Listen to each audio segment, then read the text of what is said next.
সম্মানিত কৃষক বন্ধুরা, আচ্ছা, আমি আজকে একটা গুরুত্বপূর্ণ বিষয় নিয়ে আপনাদের সামনে এসেছি।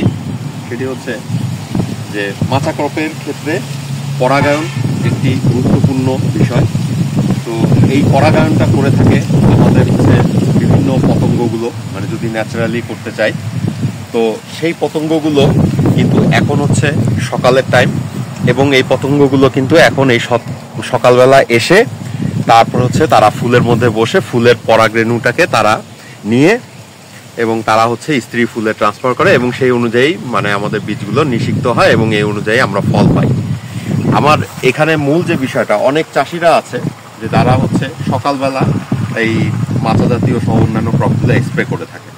তো এই স্প্রেগুলো করার আগে আপনারা একটু ভেবে দেখবেন, কারণ এই ক্ষতিকর স্প্রে যদি আমরা করি তাহলে এই পরাগায়নটা হবে না, এবং পরাগায়ন না হলে তখন আপনাদের ফল আসবে না এবং আপনারা এই ইল্ড মানে বিভিন্ন এই ফলন থেকে বঞ্চিত হবেন।